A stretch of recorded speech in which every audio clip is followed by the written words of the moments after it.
नमस्कार।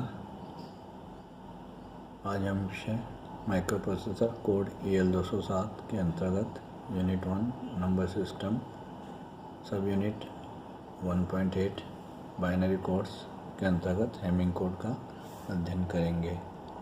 Hamming code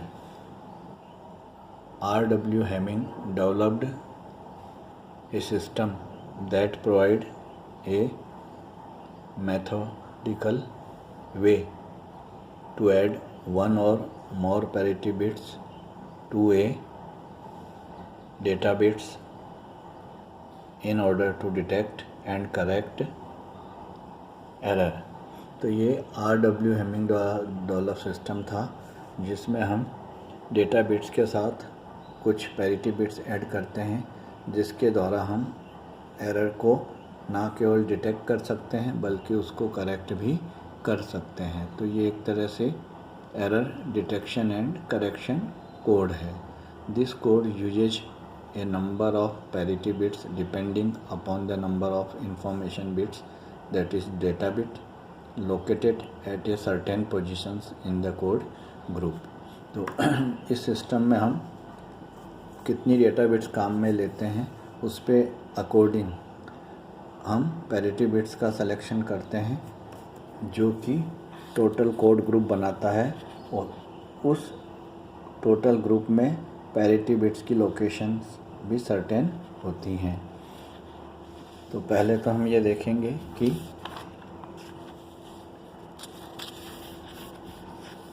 number of parity bits कितनी होंगी। तो अगर हम सपोज करके चलते हैं let D be data bits and P be parity bits. अगर डी को हम डेटा बिट से रिप्रेजेंट करें और पी को पैरिटी बिट से रिप्रेजेंट करें तो इस फार्मूला के अकॉर्डिंग हम पैरिटी बिट्स की कैलकुलेशन करते हैं। फार्मूला क्या है, 2 की power p should be greater than और equal to d + 1 + 1 d + p + 1, यानी कि 2 की पावर p का जो मान है वो ज़्यादा या बराबर होना चाहिए किसके, d data bits plus parity bits + 1। तो जैसे अगर हम मान के चलते हैं एग्जाम्पल के रूप में कि अगर हमें पास जो डेटा है वो 4 बिट्स है या जो इन्फॉर्मेशन है वो 4 बिट की है, तो अगर हम पैरिटी बिट्स की संख्या अगर हम 2 सेलेक्ट करते हैं तो यहाँ इस फार्मूले के अकॉर्डिंग 2 की पावर 2 बराबर या ज़्यादा होना चाहिए किससे, data bit 4 plus parity bit 2 + 1। लेकिन 2 की पावर 2 क्या होगा, 4, और इन सब का सम क्या हो जाएगा, 7, जो कि गलत हो जाएगा।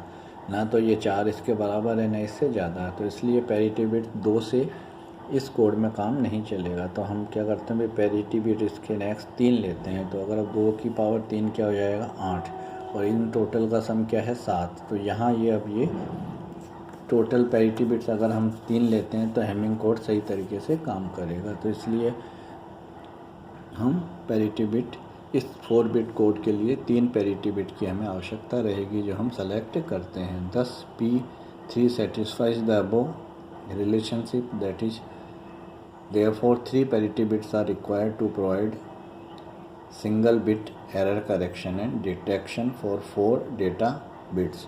तो 4 डेटा बिट्स के लिए इस तरह हमने मालूम किया कि हमें 3 पैरिटी बिट्स की आवश्यकता होगी जो कि सिंगल बिट एरर को डिटेक्ट भी कर सकती है और करेक्ट भी कर सकती है। Here the error correction and detection is provided for all bits both parity and information bits. तो यहाँ जो एरर का करेक्शन होता है वो केवल डेटा बिट्स के लिए नहीं होता, जो पूरा कोड ग्रुप बनाया 4 + 3 7 बिट का जो कोड बनाया उसमें से किसी भी बिट, चाहे वो पैरिटी हो या डेटा बिट हो, उसके लिए हम एरर को डिटेक्ट और करेक्ट कर सकते हैं।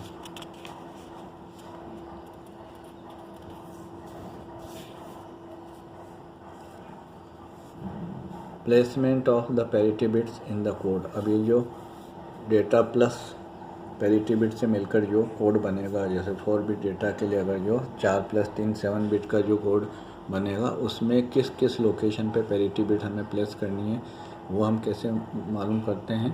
For a 4 bit data 3 parity bits are required forming a 7 bit code group. तो ये इस तरह B1 B2 B3 B4 B5 B6 B7, या इसे हम हैमिंग के फॉर्म में H से लिखें तो H1 H2 H3 से लेकर H7 तक का ये 7 बिट हैमिंग कोड बनेगा।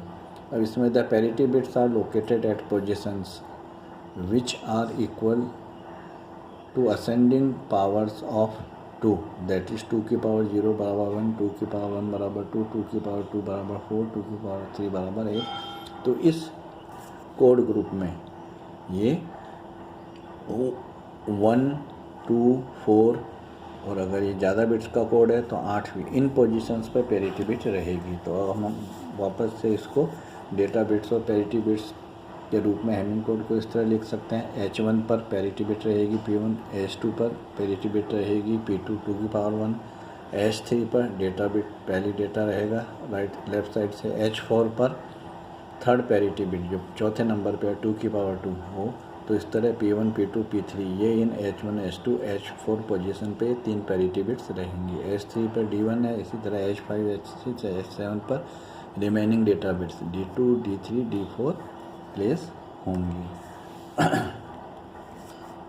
नेक्स्ट है assigning values to parity bits. अब इन पैरिटी बिट्स को 0 या 1 कौन सी वैल्यू असाइन करनी है वो हम डिसाइड करेंगे, वो भी इस आधार पे कि आपको टोटल कोड ग्रुप की पैरिटी 1 रखनी है या ओड रखनी है, उसको भी ध्यान में रखते हुए हम करते हैं। तो टू असाइन ए 1 और 0 value to each parity bit we check the values of other bits in code group. For this we number each bit position in binary and indicate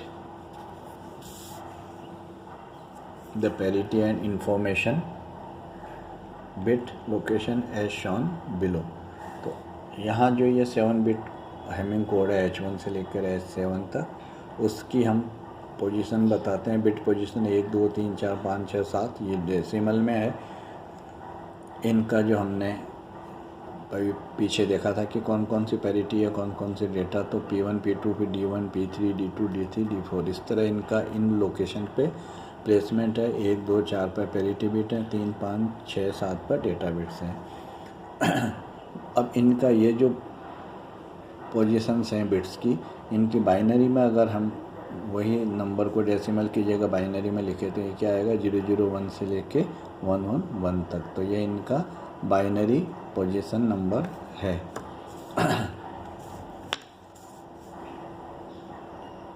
values to parity bits are assigned as per the parity of code group that is even और odd. तो हमें ये भी ध्यान रखना पड़ता है कि हम डेटा को इवन पैरिटी के साथ बेचना चाह रहे हैं या ओड के साथ। तो अब हम P1, P2, P3 कैसे सेलेक्ट करेंगे। P1 and other bits having LSB value 1 in their binary position number forms a group to determine P1 values. तो P1 की वैल्यूज़ कौन डिसाइड करते हैं, जिनके की ये बाइनरी पोजीशन नंबर में LSB बिट 1 है। तो जैसे इसकी LSB बिट 1 है, इसकी LSB बिट 1 है, इसकी LSB बिट 1 है, इसकी LSB बिट 1 है। तो यानी कि ये 1 3 5 और 7 ये जो बिट पोजीशंस हैं ये P1 की वैल्यू डिसाइड करती हैं। अब अगर आपको पैरिटी इवन रखनी है तो आपको ये देखना पड़ेगा कि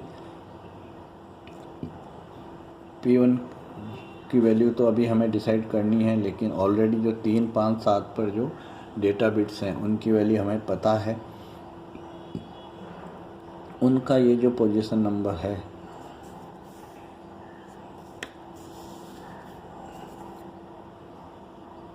तो एक ग्रुप P1 के लिए 1 3 5 7 का बनेगा। इसी तरह अगर हम even parity code if number of ones at position 3 5 and 7 are even that is 0 और 2 then P1 is assigned 0 values otherwise 1। तो आपको इवन पैरिटी रखनी है तो पहली पोजीशंस को शामिल करते हुए 1 3 5 7 पर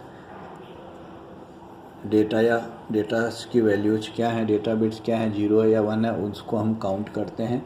अगर वो पहले से इवन है 3 5 और 7 पर जो डेटा हैं वो अगर ऑलरेडी इवन है तो हमें जो पहले या 001 पोजीशन पर जो डेटा लेना पड़ेगा वो 0 लेना पड़ेगा, क्योंकि पहले से ही नंबर इवन है। और अगर ये पहले से ओड आते हैं तो हमें पहली पोजीशन पर जो पैरिटी बिट है उसकी वैल्यू को भी 1 रखना पड़ेगा। यानी कि इन चारों पोजीशन पर 1 3 5 7 पोजीशंस पर जो हमारी बिट्स हैं वो उनकी संख्या हमें कुल मिलाकर इवन रखनी है, पैरिटी को P1 को इंक्लूड करते हुए।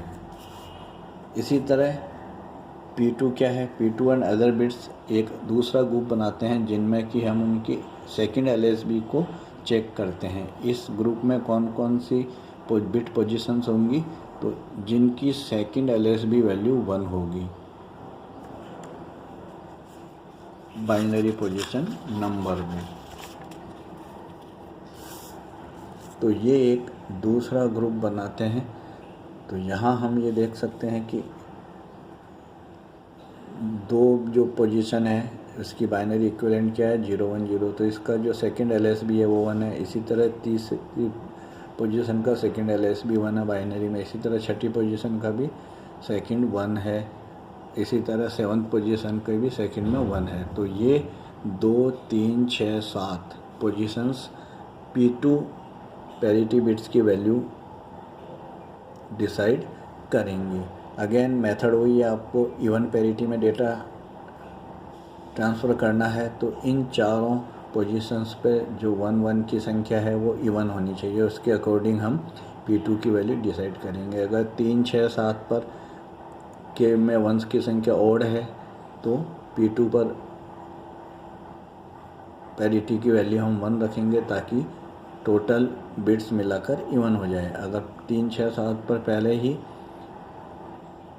बिट्स की संख्या इवन है 0 या 2 तो हम P2 की वैल्यू 0 रखेंगे ताकि पैरिटी इवन बनी रहे। इस तरह हम P2 की वैल्यू डिसाइड करते हैं। सिमिलरली P3 की वैल्यू डिसाइड करने के लिए हमें थर्ड LSB जो हमारे यहाँ डेटा है उसकी जो बिट पोजीशन की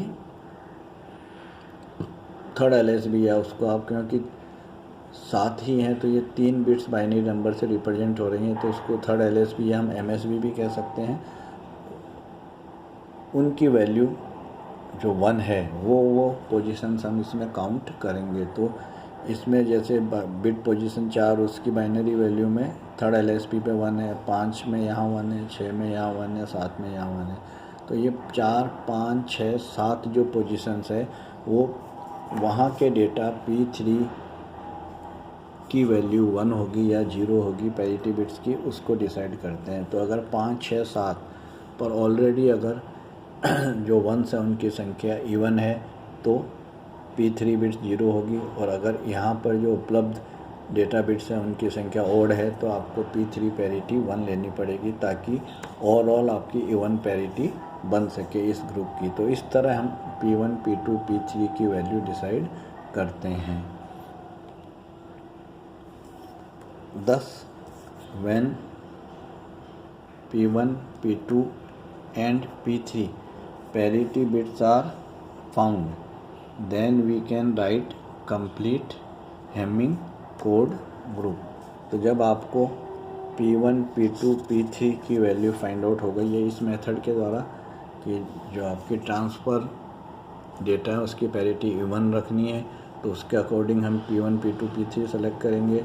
अगर आपको ऑड रखनी है ट्रांसपैरिटी तो आप अकॉर्डिंगली इस सिस्टम को जो हमने अभी इवन के लिए डिफ़ाइन किया है उसको आप फिर ऑड के लिए डिफ़ाइन करेंगे कि जैसे अगर हम P2 सेलेक्ट करना चाह रहे हैं तो अगर हम इसकी पैरिटी ऑड रखना चाहते हैं तो जो 3 6 और 7 पर जो डेटा बिट्स की संख्या हैं उसका अगर सम इवन आ रहा है तो पैरिटी को ऑड रखने के लिए आप P2 की वैल्यू पैरिटी बिट 2 की वैल्यू इस पोजीशन पर 1 रखेंगे ताकि टोटल ओवरऑल पैरिटी ऑड हो जाए। अगर वो ऑलरेडी ऑड है तो P2 की वैल्यू आप क्या रखेंगे 0 ताकि वो ऑड बनी रहे। तो ट्रांसफ़र डेटा की पैरिटी आपको ऑड रखनी है या इवन रखनी है उसके अकॉर्डिंग हम P1 P2 और P3 की वैल्यू सेलेक्ट करते हैं। एक बार जब P1 P2 P3 की वैल्यू सेलेक्ट हो जाती है तो आपका फिर जो इन पोजीशंस पर जो हैमिंग कोड है उसकी 7 बिट हेमिंग कोड पर जो हमने लोकेशन देखी हैं आपकी पैरिटी की 1 2 4 2 की बढ़ती हुई पावर में जो लोकेशंस हैं 1 2 4, वहाँ इन पैरिटी बिट्स की वैल्यू हम जो हमने पैरिटी ग्रुप से निकाली है, P1 के ग्रुप से, P2 के ग्रुप से और P3 के ग्रुप से, उनको यहाँ प्लेस कर देंगे और जो डेटा हमें दिया गया है वो D1 D2 D3 D4 उसको यहाँ प्लेस कर देंगे। तो इस तरह हमारे पास ये 7 बिट हेमिंग कोड बन जाएगा। इसी पूरे प्रोसेस को हम नेक्स्ट टाइम पर एक एग्जाम्पल लेकर समझेंगे, वो ज़्यादा आसान रहेगा। थैंक्स।